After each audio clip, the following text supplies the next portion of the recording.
사랑하는 성도 여러분, 또한 미국, 영국, 캐나다, 페루, 온두라스, 볼리비아, 엘살바도르, 아르헨티나, 독일, 프랑스, 러시아, 벨기에, 네덜란드, 중국, 일본, 파키스탄, 네팔, 인도네시아, 필리핀, 대만, 인도, 몽골, 이집트, 이스라엘, 케냐, 우간다, 콩고, 부룬디, 르완다, 탄자니아, 나이지리아, 스와질랜드, 남아프리카 공화국, 보츠와나, 코트디부아르 등 전 세계 및 전국의 4,600여 개 지교의 성도 여러분, 지성전 성도 여러분, 전 세계 인터넷을 통해 예배 드리는 모든 성도 여러분, 아동주일학교 어린이 여러분, 시청자 여러분, 마태복음 22장에 보면 한 율법사가 예수님께 나와 질문을 합니다. 선생님이요, 율법 중에 어느 계명이 크니까? 하나님께서 주신 많은 계명 중 제일 큰 계명이 무엇인지 알려달라는 것이지요. 이에 마태복음 22장 37절에서 40절에 보면 예수께서 가라사대 내 마음을 다하고 목숨을 다하고 뜻을 다하여 주 너희 하나님을 사랑하라 하셨으니 이것이 크고 첫째 되는 계명이요 둘째는 그와 같으니 내 이웃을 내 몸과 같이 사랑하라 하셨으니 이 두 계명이 온 율법과 선지자의 강령이니라 하셨습니다. 하나님께서는 성경에 수많은 계명들을 주셨지만 우리가 하나님을 사랑하고 이웃을 사랑하는 것, 이 두 가지만 마음에 이룰 수 있다면 다른 계명들도 능히 지킬 수가 있습니다. 하나님을 사랑하는 사람이라면 하나님께서 그토록 싫어하시는 죄를 지을 리가 없고, 이웃을 사랑하는 사람이라면 이웃에게 어떤 악을 행할 리가 없지요. 그래서 로마서 13장 10절에도 사랑은 율법의 완성이라 하신 것입니다.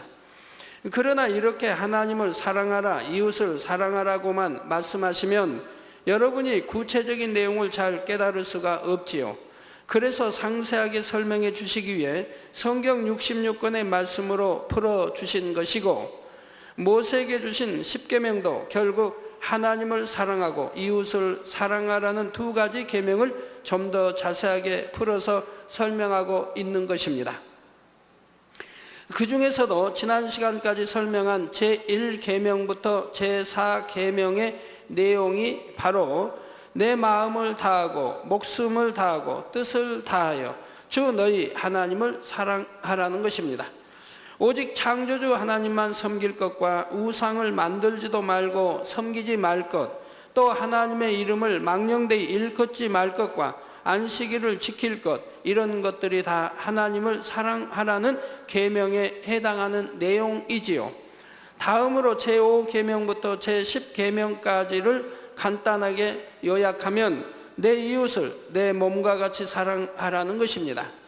그래서 부모를 공경할 것을 당부하시며 또한 살인, 도적질, 간음 등으로 이웃에게 악을 행하는 일이 없도록 당부하고 계시는 것이지요.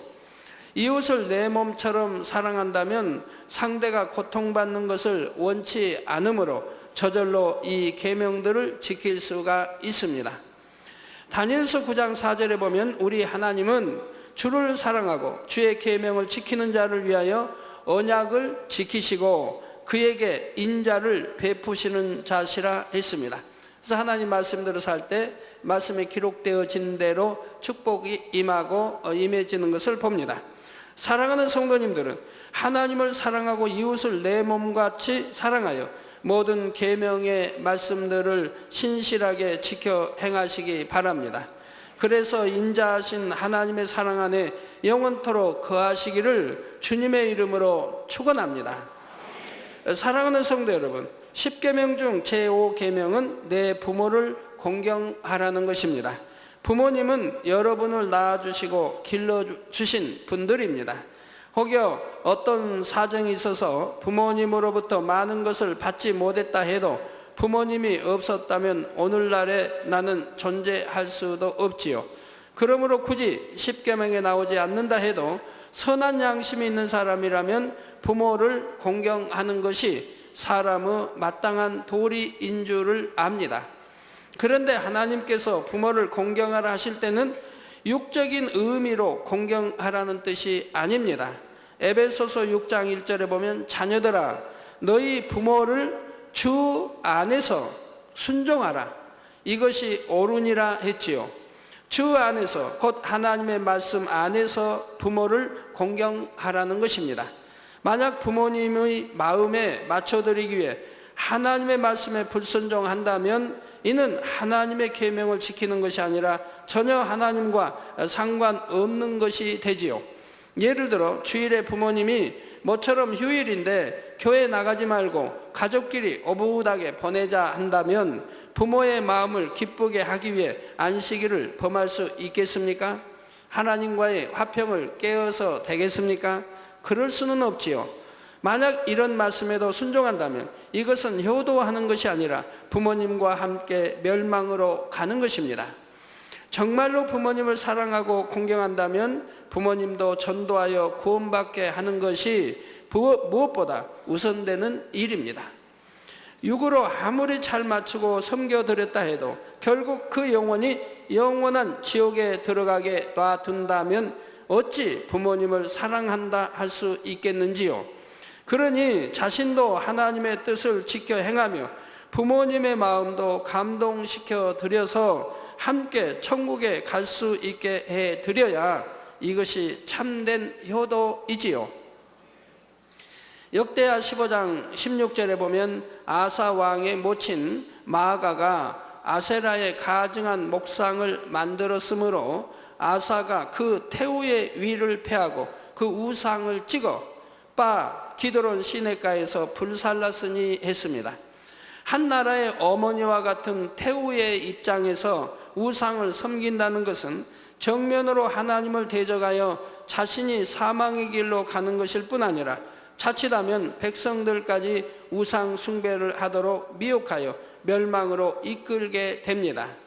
이에 아사 왕은 어머니라 해서 무조건 순종하고 맞춰 드린 것이 아니라 공식적으로 태우의 주의를 폐해버린 것입니다. 이를 통해 모친의 잘못을 돌이키게 하고 백성들도 이것을 보므로 다시 한번 경각심을 가질 수 있게 했지요. 바로 이런 것이 참된 효도입니다. 아무리 육으로만 잘 섬겨드린다 해도 그것으로 효도했다 할 수 있는 것이 아닙니다. 무엇보다도 부모님의 영혼이 구원을 받고 천국에 갈 수 있도록 해드릴 때라야 진정으로 공경하며 섬겼다 할 수 있지요. 그러면서 주 안에서 최선을 다해 섬김으로 부모님의 마음을 즐겁게 드려야 하고요. 그런데 사실 부모를 공경하라는 말씀은 결국 하나님의 계명을 지키고 하나님을 공경하라는 말씀과 같은 맥락입니다. 중심에서 하나님을 공경하는 사람이라면 마땅히 부모를 공경하게 되어 있고, 부모를 진심으로 섬기는 사람은 하나님도 마음 다해 섬기는 것을 볼 수가 있지요. 그러나 어느 쪽이 우선인가를 따지면 하나님을 섬기는 것이 먼저라는 사실입니다. 한 가지 비유를 들어보지요.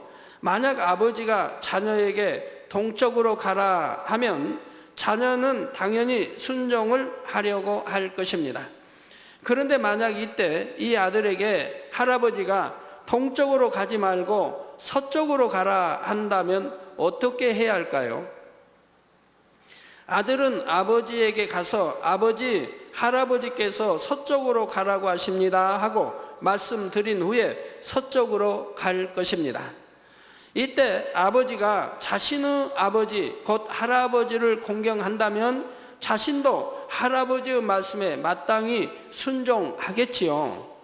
그러니 아들이 할아버지께 우선적으로 순종한다 해서 내 아들이 내 말을 무시한다며 서운하게 여기지는 않을 것입니다.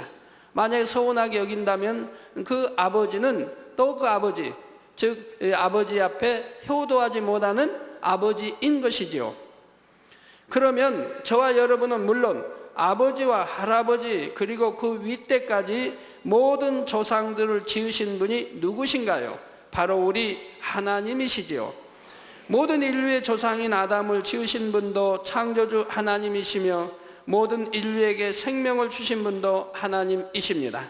사람이 잉태될 때는 부모의 정자와 난자로 수정되는 것이지만 그 정자와 난자 곧 근본된 생명의식은 하나님께서 주셔야만 하지요. 부모가 잉태될 때도 부모에게 하나님께서 생명의식을 주심으로 잉태된 것이고요. 더구나 우리 눈에 보이는 몸은 우리가 이 땅에서 살아갈 동안 잠시 거하는 장막집에 불과한 것이요, 참된 나, 곧 나의 주인은 바로 몸 안에 깃들여 있는 영입니다. 사람이 아무리 노력을 해도 생명의식 자체를 만들어낼 수는 없습니다. 즉 정자와 난자를 만들어낼 수는 없다는 얘기입니다. 또한 아무리 지식이 더해진다 해도 사람의 영혼을 복제할 수는 없지요. 혹여 세포를 가지고 복제를 해서 사람의 형상을 만들 수 있게 된다 해도 그 형상 안에 하나님께서 영혼을 주시지 않으면 그 형상을 사람이라 할 수가 없는 것입니다. 짐승과 다름이 없게 되지요. 만물의 영장은 바로 영이 있기 때문에 만물의 영장이 될 수 있었는데, 사람을 만약에 먼 세월 훗날 과학이 발달하여 복제했다고 하면, 그런다고 해서 먼 훗날까지 있다는 게 아니라 가정에서 복제했다고 한다면은 그건 하나의 영이 없는 이 사람의 형상을 만들어진 하나의 짐승과 다름이 없게 되는 것이라 이 말입니다. 영이 없기 때문에. 영은 사람의 능력으로 나올 수 있는 것이 아니라 오직 하나님께서 주시는 것이고 성령을 통하여 거듭나게 하시는 것이므로 우리 영혼의 참 부모는 하나님이시지요. 그러니 우리는 육의 부모님에 대해서도 마땅히 도리를 다해 섬겨야 하지만 생명 자체를 주신 아버지 하나님을 더더욱 사랑하며 섬겨야 하는 것입니다. 또한 이런 것을 아는 부모님이라면 자녀에게 대해서도 내가 낳은 자녀이니까 내 마음대로 주관해도 된다고 생각하지 않지요. 시편 127편 3절에 자식은 여호와의 주신 기업이요 태의 열매는 그의 상급이로다 하신 말씀처럼 하나님께서 맡기신 기업이요 귀한 한 영혼으로 하나님의 뜻 가운데 양육하는 것이지 내 임의로 주관할 수 있는 소유물처럼 대하지는 않는 것입니다. 아브라함 또한 이런 마음이었기에 사랑하는 독자 이삭을 번제로 드리라 하실 때도 망설임 없이 순종할 수 있었던 것이고요. 사랑하는 성도 여러분, 공경한다는 것은 윗분의 뜻을 받들어 순종하고 예를 다해 섬김의 도리를 다하는 것입니다. 그런데 여러분이 혹여 하나님을 사랑한다면서 부모님에 대해서는 소홀히 하지 않았는지 한번 돌아보시기 바랍니다. 직장이나 믿음의 형제들 사이에서는 겸손하고 웃는 얼굴로 대하다가 집에 돌아가서 부모님이나 가족들에게는 퉁명스럽고 무례하게 대하지는 않으시겠지요. 연로하신 부모님이 이치에 맞지 않는 말씀을 하신다고 해서 답답해하며 무시하는 말투와 행동을 보이지는 않으셨는지요. 우리가 하나님을 사랑하는 것과 부모를 공경하는 것이 결코 별개가 아닙니다. 요한일서 4장 20절에 보면 누구든지 하나님을 사랑하노라 하고 그 형제를 미워하면 이는 거짓말하는 자니, 즉 하나님을 사랑한다고 하는 말은 거짓말이다 이 말입니다. 거짓말하는 자니 보는 바 그 형제를 사랑치 아니하는 자가 보지 못하는 바 하나님을 사랑할 수 없느니라 했지요. 또 마태복음 15장 4절에서 9절에 보면 예수님께서 바리새인과 서기관들에게 그들의 외식을 책망하시는 장면이 나옵니다. 그들이 마땅히 부모에게 드려야 할 것을 하나님께 드린다 하면서 가로챌 때 이것이 오히려 하나님의 율법을 어기는 것이라고 책망하시는 것이지요. 하나님을 섬기는 마음에서 그런 것이 아니라 하나님께 드린다는 핑계로 부모님께 드릴 것을 가로채어 자신들이 취하려는 마음이었기 때문입니다. 만약에 연로하신 부모님이 계셔서 여러분들이 이제 부모님께 한 달에 얼마씩 용돈이라 하고 쓰실 것을 드립니다. 그런데 내가 하나님께 헌금을 더 많이 드린다고 해서 이제 부모님께 드릴 용돈도 드리지 않았고 하나님께 다 드린다고 하면 하나님이 기뻐하시겠습니까? 하나님께 드릴 것은 하나님께 드리고 부모님께 또 용돈으로 한 달 쓰실 것을 드린 것은 또 드리는 것이지요. 정녕 하나님을 중심에서 사랑하고 공경하는 사람은 육의 부모도 중심에서 사랑하며 공경할 수밖에 없습니다. 혹시 예전에는 부모를 사랑하지 못했던 사람이라 할지라도 하나님의 사랑을 깨달아갈수록 부모의 사랑도 깨닫게 되지요. 진리 안에 들어와서 죄악을 벗어버리고 온전히 말씀 가운데 살아갈 때 그 마음에 참된 사랑이 임하게 되고, 그럴 때 육으로 낳아주신 부모에 대해서도 진심에서 그 사랑과 은혜를 깨달아 깊은 곳에서 우러나는 사랑으로 섬기는 것입니다. 사랑하는 성도 여러분, 중심에서 하나님을 사랑하고 부모를 공경하는 사람에게는 하나님께서 축복의 약속을 주셨습니다. 오늘 본문 출애굽기 20장 12절에 보면 내 부모를 공경하라, 그리하면 너의 하나님 나 여호와가 내게 준 땅에서 내 생명이 길리라 하셨지요. 이 말씀은 땅에서 오래 살고 단순히 육의 생명이 길다는 뜻이 아닙니다. 진리 안에서 하나님을 공경하고 부모를 공경한다면 그만큼 그 영혼이 잘 되었다는 말이지요. 이렇게 영혼이 잘된 같이 범사가 잘되고 강건하며 항상 하나님의 지키심을 입게 된다는 뜻입니다. 불의의 사고나 재앙도 당치 않으며 가정이나 일터, 사업터도 축복을 받으니 항상 형통함을 입는 것, 이런 모든 축복을 다 포함하여 생명이 길다고 말씀하신 것이지요. 바로 구약 성경에 나오는 룻의 경우가 그러합니다. 룻은 육으로 보면 참으로 어려운 인생을 살 수밖에 없는 처지였습니다. 이방 여인으로서 유다 백성과 결혼했지만 젊은 나이에 자녀도 없이 남편과 사별했지요. 우리 여성동님들, 혹여나 내가 신앙생활하면서 너무 힘들다, 내 환경 처지는 왜 이렇게 참 어렵게 이렇게 되어 있는고 하고 원망이나 탄식하시는 분이 있다면은 오늘 룻과 한번 비교해 보세요. 룻만큼 더 어려운 환경에서 여러분이 살고 계시는지요? 이미 시아버지도 죽고 가족을 부양할 남자가 아무도 없는 막막한 상황이었습니다. 그런 상황에서 시어머니인 나오미가 고향인 유다로 돌아가겠다고 하자 룻 또한 나오미를 따라 가겠다고 하지요. 나오미는 젊은 며느리가 자기 고향에 남아서 새로운 행복을 찾도록 권면했지만 룻은 그 권면을 들을 수가 없었습니다. 홀로 된 어머니를 버려둘 수 없으므로 끝까지 섬김을 다하기 위해서 자신의 일가 친척까지도 다 버리고 나오미를 따라 유다 땅으로 들어가죠. 즉 자기 나라까지 버리고 이제 남편의 고향 시어머니의 나라인 유다 땅으로 들어가게 됩니다. 과연 여러분이라면 이럴 수 있으시겠는지요? 친어머니도 아니고 시어머니인데 그 어머니를 사랑함으로 며느리의 도리를 다하고자 자신의 모든 행복을 포기했던 것입니다. 또한 룻에게는 시어머니를 통해 하나님에 대해 들음으로 이스라엘의 하나님에 대한 신앙이 있었지요. 그래서 룻기 1장 16절에서 17절에 보면 너무나 감동적인 고백을 하고 있습니다. 룻이 가로되 나로 어머니를 떠나며 어머니를 따르지 말고 돌아가라 강권하지 마옵소서. 어머니께서 가시는 곳에 나도 가고 어머니께서 유숙하시는 곳에서 나도 유숙하겠나이다.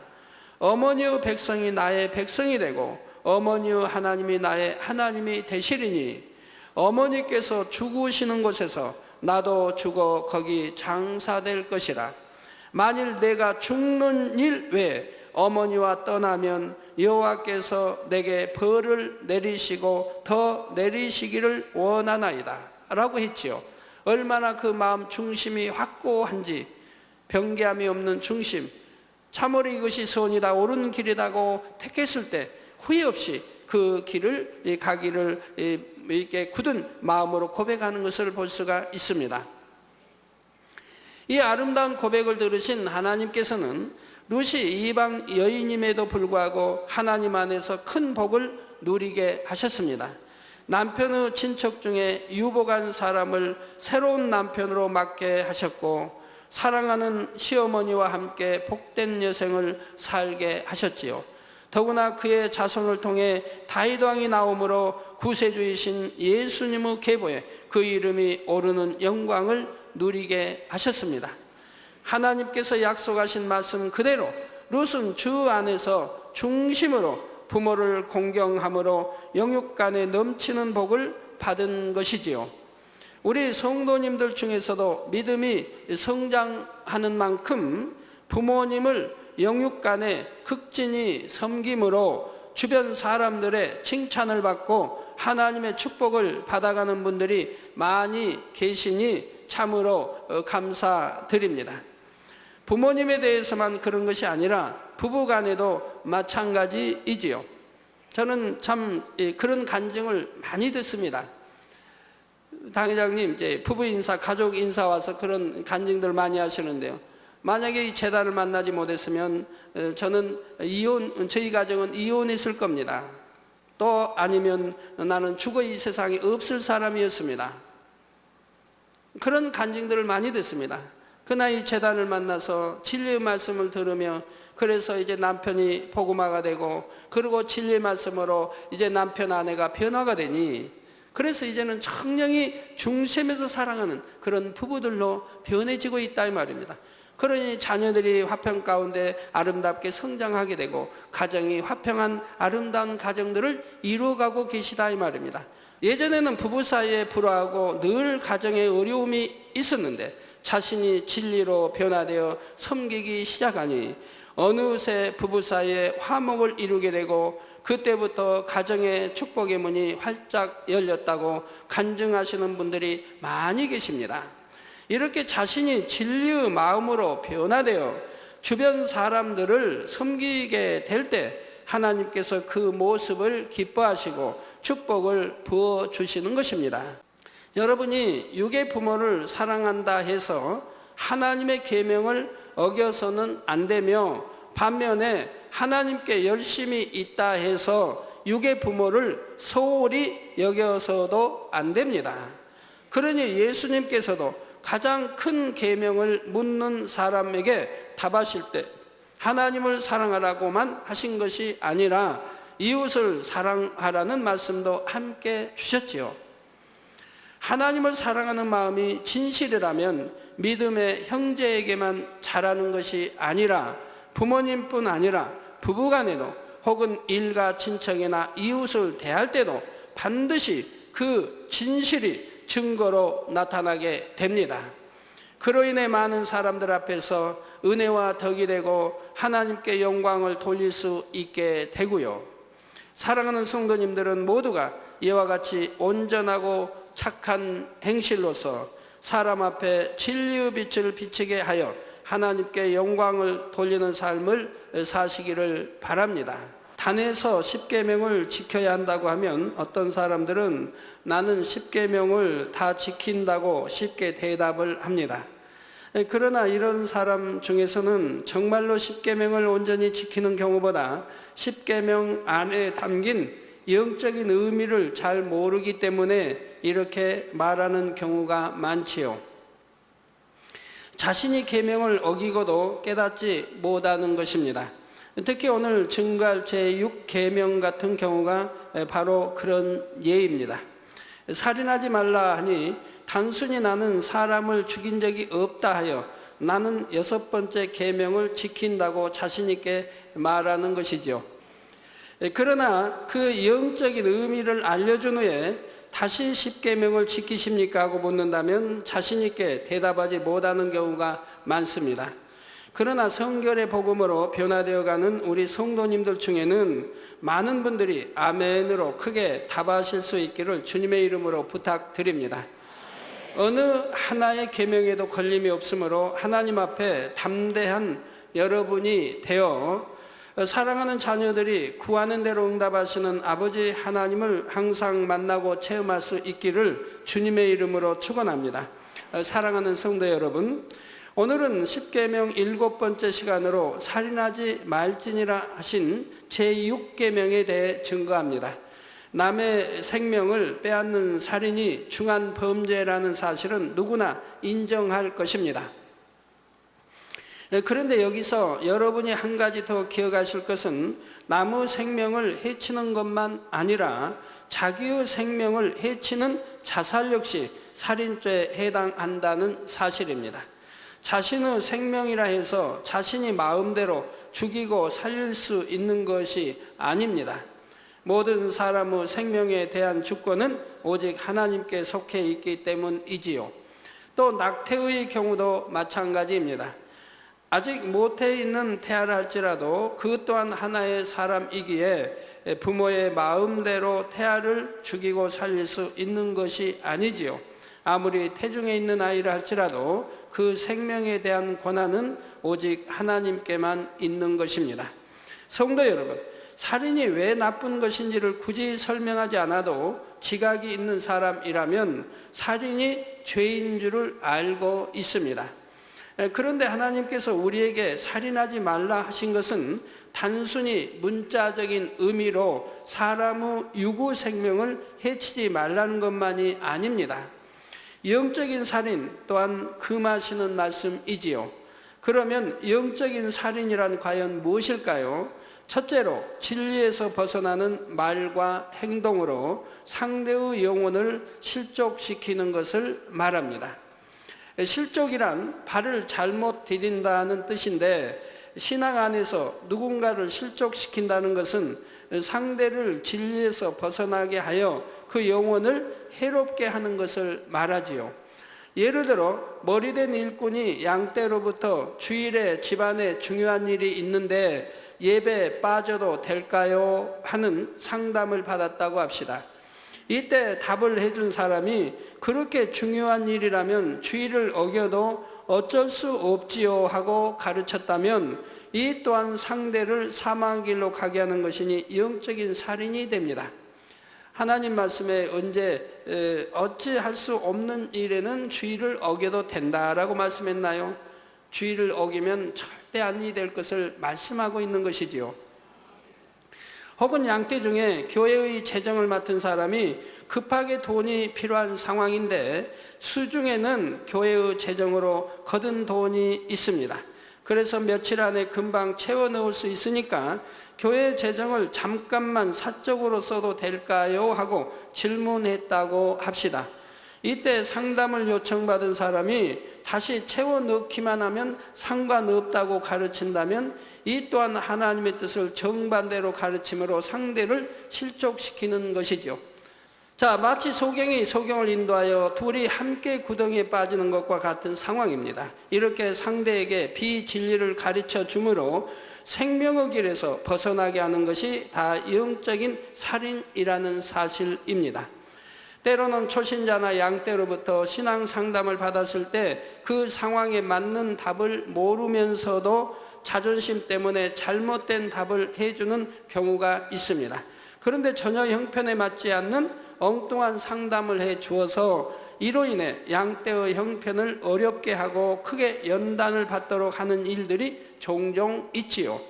여러분 중에는 이렇게 상대를 실족시키는 일이 한 분도 없으시기를 바랍니다. 바른 상담을 해줄 자신이 없다면 자존심을 내세울 것이 아니라 나중에 알려드리겠습니다 하고 기도를 해서 정확한 주가를 받든지 혹은 답을 알만한 윗분들에게 질문해서라도 정확한 답을 해줄 수 있어야 하는 것이죠. 아니라면 정확히 답해 줄 수 있는 분을 소개해서 그분과 상담하게 하도록 해야 할 것이고요. 또한 입 밖에 내면 안 될 말, 악한 말을 전하여 상대의 영혼을 실족하게 하는 것도 영적인 살인입니다. 악한 말로 남의 허물을 판단 정죄하고 사단의 회를 만들어 수군수군하는 것, 이간질하는 것 등이 다 여기에 해당하지요. 이로 인해 형제가 다른 사람을 미워하게 하거나 악을 행하게 만드는 것입니다. 특히 자신이 직접 본 것도 아니면서 주의 종이나 교회에 대해 비방하는 말을 전하여 많은 사람들을 실족시킨 경우도 하나님 앞에서 반드시 계수하게 됩니다. 성도 여러분, 그런데 어떤 경우는 상대가 실족시킨 것이 아니고 자신의 악으로 인해 스스로 실족을 당하기도 합니다.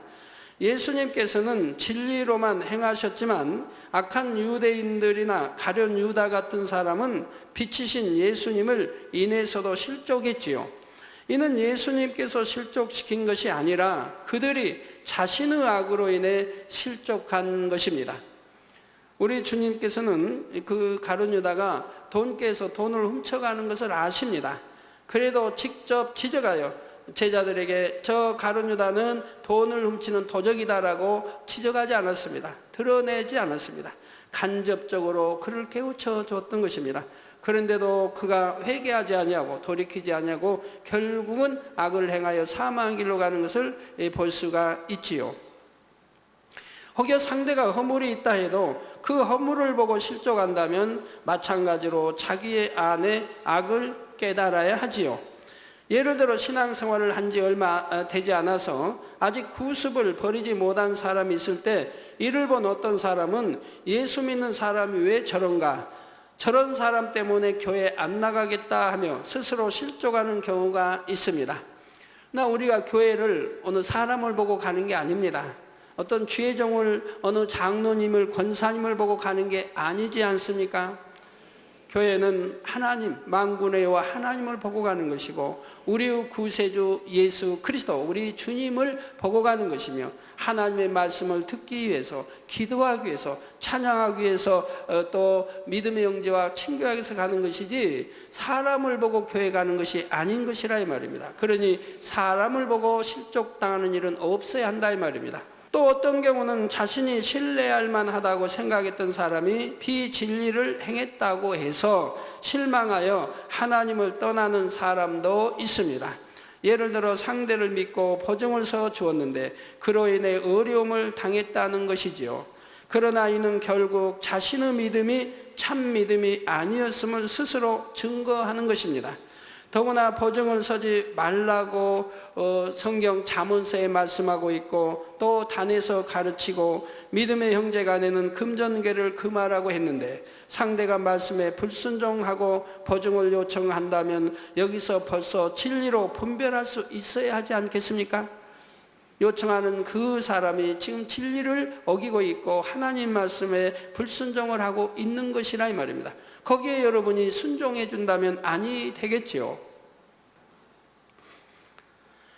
또 자신이 빛 가운데 행치 못하고 어둠 가운데 살아가기 때문에 진리의 말씀을 들을 때 그 말씀에 스스로 찔림이 되어 악을 바라고 교회를 떠나는 경우가 있지요. 예를 들어 단에서 죄를 지적하는 말씀이 나올 때 목사님이 내 말씀을 하시네 나를 찌르시네 하고 마음이 상해서 교회를 떠나 버리는 것입니다. 참 진리이신 하나님의 말씀이 자기 교양과 세상 지식 등에 맞지 않는다 해서 실족하는 경우도 있지요. 예를 들어 성경의 11조는 하나님의 것이요 온전한 11조를 해야 축복받는다 하셨는데 이런 말씀을 증거하면 교회에서 물질을 강조한다며 불편해하고 실족하는 사람도 있습니다. 또 하나님의 권능에 대한 역사들을 말하면 자기 육신의 생각 때문에 믿지 못하므로 도무지 이치에 맞지 않는 말을 한다 하면서 마음에 걸림이 되고 실족하는 것이지요. 자, 그러나 마태복음 11장 6절에 보면 예수님께서 말씀하시기를 누구든지 나를 인하여 실족하지 아니하는 자는 복이 있도다 하셨고 요한복음 11장 10절에는 밤에 다니면 빛이 그 사람 안에 없는 거로 실족하느니라 하셨지요. 자기 안에 진리를 받아들이고자 하는 선한 마음이 있다면 빛 대신 하나님의 말씀을 인해 실족하지 않을 것인데 자신이 어둠 가운데 거함으로 빛이신 하나님의 말씀에 걸림이 되는 것입니다. 성도 여러분, 이렇게 사람이 실족하는 것 자체가 그 자신의 믿음이 연약하기 때문이고 결국 마음에 악이 있기 때문이기는 하지만 그러나 연약한 믿음을 가진 형제를 실족시키는 사람 편에도 책임이 있습니다. 예를 들어 말씀을 전하는 입장에서는 아무리 그 말씀이 진리라 해도 상대의 믿음의 분량에 맞추어 지혜롭게 전해야 하지요. 이제 갓 주님을 영접하고 성령을 받은 사람에게 구원받으려면 술, 담배를 끊으세요 한다거나 아직 믿음이 없는 사람에게 무턱대고 주일에는 절대로 가게를 열면 안 됩니다 하거나 기도 쉬는 죄를 범하면 하나님 앞에 담이 됩니다. 매일 성전에 나와 3시간 이상 기도하세요. 이렇게 가르친다면 어떻게 될까요? 이는 마치 젖먹이 아기에게 갑자기 고기를 먹인 것과 같지요. 또 고기를 먹으라고 하는 것과 같은 것이죠. 우유를 먹어야 할 아기에게 밥을 먹이는 꼴이 되는 것이라 이 말입니다. 억지로 순종한다고 해도 마음에 짐이 되고 신앙생활은 무척 어려운 것이구나 하면서 자칫하면 아예 교회에 나오기를 포기해버릴 수도 있는 것입니다. 마태복음 18장 7절에 보면 실족게 하는 일들이 있음을 인하여 세상에 화가 있도다. 실족게 하는 일이 없을 수는 없으나 실족게 하는 그 사람에게는 화가 있도다 하였습니다. 즉 실족게 하는 일이 없을 수는 없습니다. 그러나 실족게 하는 사람에게는 화가 있다 이 말입니다. 그러니까 어떻게 해야 되겠어요? 실족게 하는 일이 없을 수는 없으니까 나도 그렇게 했다고 변명하는 것이 아니라 실족치 않게 해야 된다 이 말입니다. 자기 편에서는 상대를 위해 이렇게 말했다 하지만 상대의 믿음에 맞지 않은 말로서 결과적으로는 상대를 실족시키게 되고 영적으로 살인을 하게 되니 그에 따른 보응으로 여러 가지 연단을 받게 되는 것입니다. 정녕 주님을 사랑하고 영혼을 사랑한다면 말 한마디를 해도 삼가 절제하여 상대를 실족케 하는 것이 아니라 상대에게 은혜와 덕이 될 수 있어야 하지요. 똑같이 진리를 가르친다 해도 상대에게 침이 되고 찔림이 되게 가르치는지 아니면 소망을 주고 행할 수 있는 능력이 되게 가르치는지 이것이 중요한 것입니다. 우리 예수님께서는 항상 하나님의 뜻을 정확하게 가르치셨지만 어느 누구도 실족시키지 않으셨습니다. 오히려 죄인들이 하나님의 뜻 가운데 행할 수 있도록 사랑으로 가르치셨고 진리로 인도하기 위해 자신의 생명까지 내어주셨지요. 이러한 예수님으로 인해 무수한 영혼들이 생명의 길로 나아갈 수 있었던 것처럼 여러분도 모든 사람을 생명의 길로 인도할 수 있기를 부탁드립니다. 사랑하는 성도 여러분, 두 번째로 영적인 살인은 형제를 미워하는 것입니다. 요한일서 3장 15절에 보면 그 형제를 미워하는 자마다 살인하는 자니 살인하는 자마다 영생이 그 속에 거하지 아니하는 것을 너희가 아는 바라 했지요. 단지 마음에 미워하는 것뿐인데 어째서 살인과 같은 죄라고 하시는 것일까요? 살인이라는 죄악도 근본적으로 미움이라는 뿌리에서 나오기 때문입니다. 처음에는 마음으로만 미워했다고 해도 그 미움이 점점 발전하면 행함으로도 상대에게 악을 행하게 되고 결국 살인까지도 할 수 있는 것입니다. 인류 최초로 살인죄를 범한 가인의 경우도 그 죄의 뿌리는 미움에서 시작되었지요. 가인은 자신의 동생 아벨을 사랑하지 못하므로 아벨이 하나님께 사랑받는 것을 인해 심히 시기 질투하게 되었습니다. 동생을 미워하지 않고 사랑했다면 동생이 하나님께 사랑받는다 해서 시기할 이유가 없지요. 자기 자신이 사랑받는 것처럼 기뻐하면서 자신도 더 하나님의 뜻대로 행하여 하나님께 사랑받고자 노력했을 것입니다. 그러나 가인은 그렇지 못했지요. 여러분 성경을 읽으면서 이런 가인 아벨을 읽으면서 참 왜 그렇게 어렵지도 않은 거를 아벨은 하나님께 산제사 드리니까 하나님이 기뻐하시고 이렇게 사랑해 주셨는데 그럼 가인도 하나님께 산제사 드리면 되지 하나님이 원하시는 제사를 드리면 되지 어찌하여 유괴제사를 드리고 그리고 동생을 미워하고 시기하고 질투하여 결국은 살인까지 일으킬 수 있는가? 나라면 절대 안 그럴 텐데 라고 생각하신 여러분들이 계시다면 이 시간에 잘 깨우쳐 보세요. 가인은 그래도 돈을 들여 제사를 드리고 있는 겁니다. 동생만큼 정성을 드리지 못했죠. 산제사를 하나님이 원하시는 제사를 드리지 않았죠. 근데 여러분도 마찬가지입니다. 여러분도 대부분이 또 옛날, 지금은 아니라도 옛날에 여러분이 하나님께 제사 드릴 때 신령과 진정으로 여러분이 제사를 드렸습니까? 하나님이 원하시는 제사는 신령과 진정으로 드리는 제사라 이 말입니다. 예배라 이 말입니다. 내가 영이니 예배하는 자가 신령과 진정으로 예배하라고 하나님이 말씀하지 않으셨습니까? 그런데 신령과 진정으로 예배드리지 못한 분들이 얼마나 많습니까? 이건 돈을 드리는 것도 아니고 너무 쉬운 것인데도 그거 하나 순종하지 못하지 않습니까?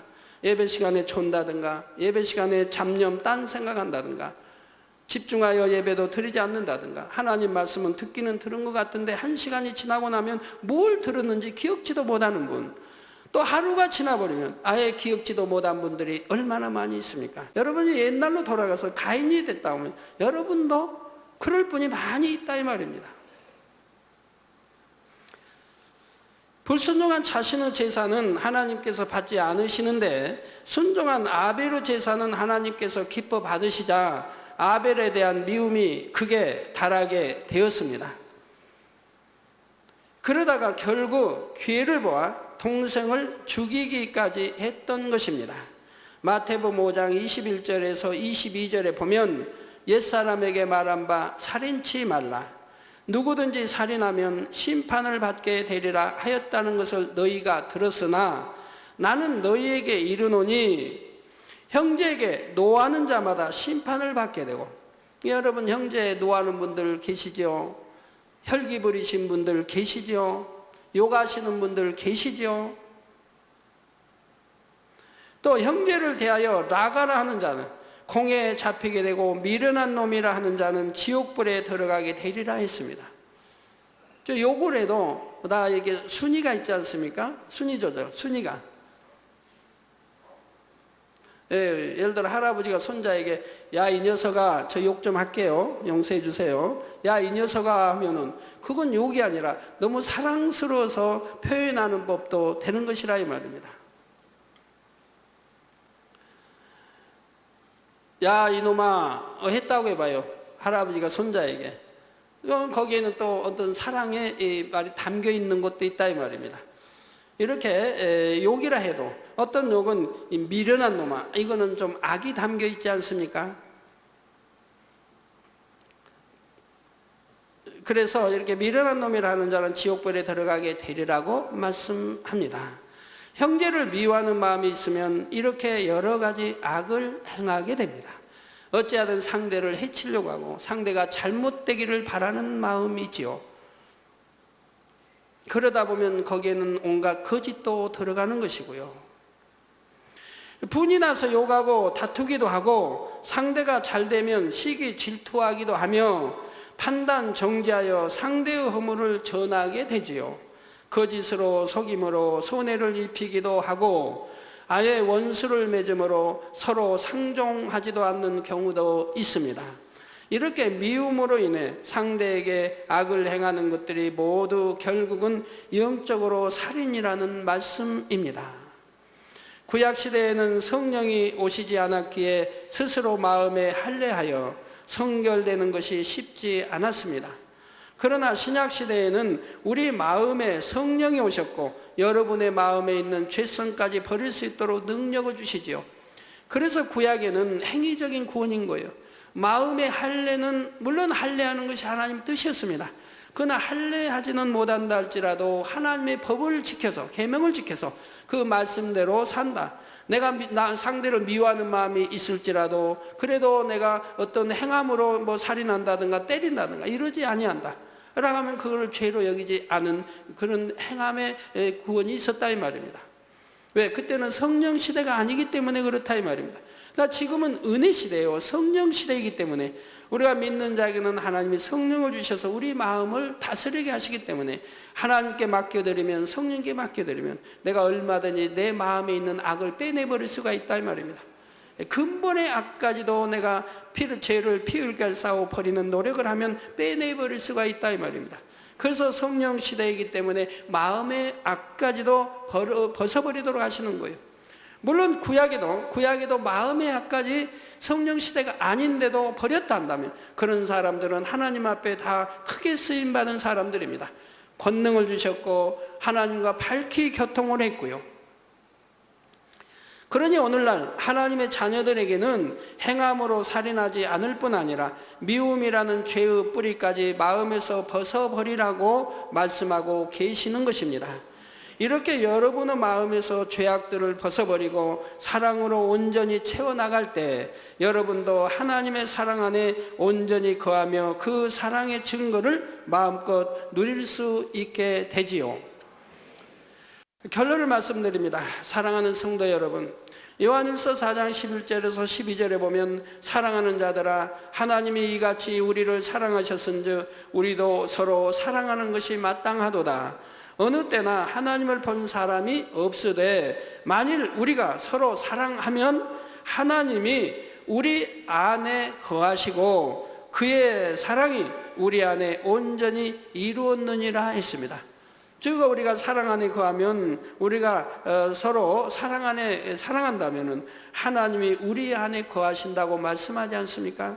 그리고 그 하나님의 사랑이 우리 안에 온전히 이루었다고 말씀하시는 겁니다. 여러분, 사랑하니까 어떤 육적인 사랑을 말하는 게 아닙니다. 육적인 사랑은 죄가 되지만 영적인 사랑을 말하는 것이라 이 말입니다. 낮아지고 자기 유익을 굳지 아니하고 섬기며 시기 질투하지 아니하고 미워하지 아니하고 수군거리지 아니하고 남의 허물을 오히려 가려주고 덮어주는 사람, 이런 것이 진정 사랑이지요. 그런다고 허물이 있는데 죄를 지으라고 이렇게 놔두는 것은 아니지만 그래도 그걸 드러내어 알리고 하는 것이 아니라 이 말입니다. 이것이 사랑이라 이 말입니다. 상대를 사랑하면 어떤 티도 허물도 보이지 않습니다. 큰 허물이 있음을 발견한다 해도 오히려 상대를 긍휼히 여기며 장차 상대가 변화될 것을 바라봄으로 잘할 수 있도록 힘을 주게 되지요.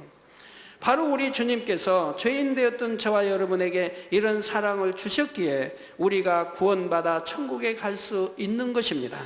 사랑하는 성도님들은 원수까지도 사랑하신 주님의 사랑으로 모든 사람을 사랑하시기를 바랍니다. 하나님께서 그런 여러분을 기뻐하심으로 장차 새 예루살렘까지 인도하시고 영원히 하나님의 사랑 가운데 거하게 하시기를 주님의 이름으로 축원합니다.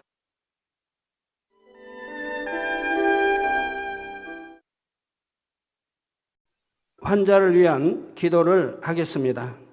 아픈 곳이나 연약한 곳 위에 손을 얹고 기도받으시고 아프지 않으신 분들은 가슴에 손을 얹고 마음의 소원을 위해 기도받으시기 바랍니다. 전지전능하신 하나님께서는 시공을 초월해 역사하십니다. 하나님께서는 여러분의 믿음대로 역사해 주십니다. 이 시간 여러분이 어느 곳에 있을지라도 믿음으로 기도받으시면 반드시 하나님의 놀라운 권능을 체험하실 것입니다. 할렐루야! 전능하신 사랑의 아버지 하나님, 이 시간 텔레비전을 통해 기도받는 모든 하나님의 자녀들 위해, 모든 GCN의 시청자들 위해 친히 안수하여 주옵소서. 시공간을 초월하여 전 세계 어느 곳에 있든지 이 시간 믿음으로 기도받는 모든 시청자들 위해 친히 안수하여 주시옵소서. 믿어지는 믿음을 주옵시고 모든 부정적인 생각과 의심의 세력을 물리쳐 주옵소서. 모든 시험 환난도 물리쳐 주옵소서. 머리 끝에서 발끝까지 오장육부 뼈 마디마디 온몸의 신경과 조직과 세포에 이르기까지 아픈 곳마다 성령의 불로 태우시고 주님의 보혈로 씻어 주옵소서. 창조의 재상의 권능으로 역사하여 주옵소서. 예수 그리스도의 이름으로 명하노니 원수마귀 사단아, 모든 질병균 연약함아 물러가라. 모든 유행성 질병균들아 물러가라. 모든 불치 난치병들과 풍토병 신종 질병들도 성령의 불로 태움받고 깨끗하고 강건함을 받을지어다. 위암, 폐암, 간암, 유방암, 자궁암, 대장암, 피부암 등 각종 암과 에이즈, 백혈병, 뇌졸중, 심장병, 폐병, 위장병, 각종 부인병, 고혈압, 저혈압, 당뇨, 피부병, 모든 염증도 깨끗함을 받을지어다. 소아마비, 중풍, 관절염, 디스크도 온전함을 입으며 요통, 두통, 신경통을 비롯한 모든 통증은 사라질지어다. 각종 사고의 후유증도 깨끗하고 온전함을 받으라. 감기, 몸살, 독감, 갑상선 질환도 성령의 불로 태움받고 깨끗함을 받을지어다. 간질, 자폐증, 우울증, 노이로제 등 모든 정신질환도 물러가라. 마음에서 어둠이 물러가고 기쁨과 평안이 임할지어다. 아버지 하나님, 창조의 최상의 권능으로 역사하사 연약한 것마다 온전케 하여 주시옵소서. 모든 마비된 것도 풀어지고 앉은 뱅이는 걷고 뛸지어다. 잘 안 보이는 눈은 잘 보이라. 잘 안 들리는 귀는 잘 들릴지어다. 소경은 눈을 뜨며 귀머거리는 들으며 벙어리는 말할지어다. 잉태하지 못하는 자에게 잉태의 축복을 주시고 부러진 뼈도 붙여주시며 화상 입은 것도 온전케 하여 주옵소서. 마약을 비롯하여 각종 약물과 독극물에 중독된 것도 성령의 불로 태워 깨끗게 하여 주옵소서. 죽은 자가 살아나며 죽은 신경과 세포가 살아나게 하옵소서. 모든 어둠이 물러가며 모든 악기도 나가게 하여 주시옵소서. 예수 그리스도의 이름으로 명하노니 원수마귀 사단아, 하늘 공중 권세 잡은 악의 영들아 물러가라. 그의 사자들도 물러갈지니라. 이 땅의 악한 영, 더러운 영, 거짓되고 간사한 영, 이간질하고 미혹하는 모든 어둠들은 물러가라. 모든 흉악의 결박을 풀고 어둠아 물러가라. 빛이여 임하라. 아버지 하나님, 영육간에 강건케 축복하여 주시옵소서. 부르짖어 기도할 수 있는 능력을 주시고 죄를 버리고 성결될 수 있는 능력을 주옵소서. 영원히 잘됨같이 범사에 잘되게 하시고 마음의 소원에 응답하시고 강구와 기도에도 응답하여 주옵소서. 믿음, 소망, 사랑이 더하게 하시며 가정의 복음화도 이루어 주옵소서.